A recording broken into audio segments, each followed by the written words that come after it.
Hai Gizmo Friends, kita mungkin sekarang udah makin sering dengar istilah smartphone terjangkau sekarang semakin bagus. Bahkan gak cuma kelas mid-range aja, sejutaan juga sekarang punya banyak fitur komplit. Nah gimana dengan smartphone yang harganya bahkan gak sampai sejuta? ZTE mencoba untuk membuktikan hal tersebut lewat hadirnya ZTE Blade A35. Surprisingly, smartphone ini masih nyaman untuk digunakan sehari-hari bahkan dengan sejumlah fitur ekstra. Hai Gizmo Friends, saya Pras dan berikut impresi saya tentang ZTE Blade A35 si HP 900 ribuan.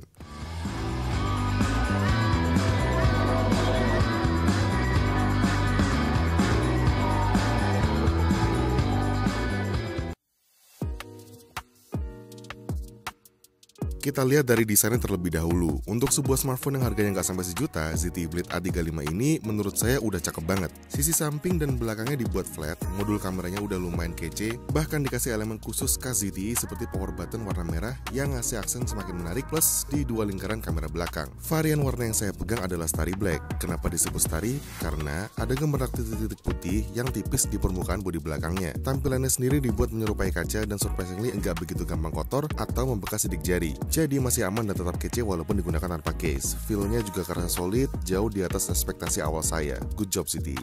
Di depan ada layar berukuran cukup besar di 6,75 inci yang pakai panel IPS beresolusi HD+ dan punya refresh rate 90Hz. Yes, refresh rate yang cukup tinggi di kelasnya bikin konten yang digulirkan terlihat lebih mulus. Panelnya sendiri tergolong oke menurut saya, cukup terang, warna cukup vibrant dan masih relatif tajam walaupun dimensi layarnya tergolong lega ya. Bezelnya juga tergolong tipis, kamera selfie 5MP di atas juga ukurannya lumayan kecil. Walaupun belum ada fingerprint sensor, ada opsi face unlock untuk membuka kunci layar ZTE Blade A35 secara mudah.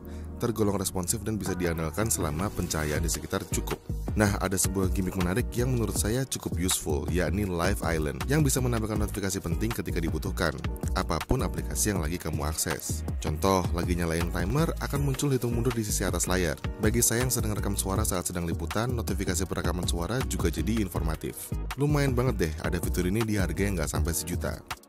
Oke, gimana dengan kameranya? Di belakang ada sensor 13MP f2.2 yang ditemani sensor AI. Untuk bagian ini kurang lebih sesuai dengan ekspektasi saya. Bisa diandalkan ketika cahaya berlimpah, efek potret berfungsi baik saat objek utama tidak ada banyak distraksi dari objek lain di sekelilingnya, agar separasi potret lebih akurat. Saat malam hari, noise tentu muncul, tapi sangat wajar di kelasnya. Setidaknya masih sangat usable untuk dibagikan ke media sosial.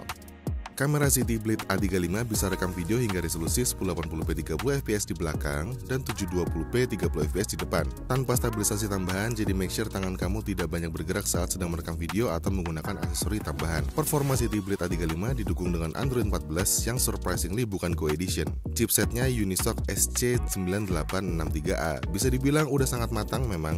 Setidaknya kapasitas RAM 4GB dapat memperhalus kinerja chipset. Ditambah fitur hingga 8GB virtual RAM yang diambil dari penyimpanan internal 64GB berjenis eMMC. Kabar baiknya, slot kartu SIM bukan hybrid alias bisa pasang dua kartu SIM dan kartu microSD sekaligus. Buat menjalankan beberapa aplikasi harian seperti WhatsApp, Instagram, TikTok, dan e-commerce sudah cukup kok. Ketika berpindah aplikasi mungkin memerlukan waktu sekian detik, namun saat aplikasi terbuka biasanya akan berjalan mulus. Buat main game casual juga masih bisa, seperti HOK, Free Fire, atau Mobile Legends asal menggunakan setting grafis yang lebih sederhana ya. Baterai 5000 mAh dengan dukungan charge 10W pada smartphone ini juga sudah cukup untuk penggunaan seharian penuh asal tidak begitu intensif. Kabar baiknya sudah dikasih charger ke dalam paket penjualan dan port yang digunakan pun udah USB-C. Jadi nggak perlu pakai jenis kabel berbeda meski proses pengisiannya membutuhkan waktu sedikit ekstra. Kesimpulannya buat smartphone 900 ribuan, ZTE Blade A35 bisa memberikan sejumlah fitur ekstra, nggak sekedar fitur-fitur esensial aja. Layar besar dan berkualitas, desain yang kece, kapasitas RAM cukup lega, serta gimmick yang useful seperti Live Island. Cocok buat Gizmo Friends yang sedang mencari secondary phone atau mungkin ingin membelikan smartphone terjangkau untuk anak, saudara, ponakan, dan lainnya. Sekian quick review dari ZTE Blade A35. Kalau Gizmo Friends ada pertanyaan, silahkan drop komentar di bawah ini. Jangan lupa subscribe dan nantikan video-video gizmologi berikutnya. Bye-bye.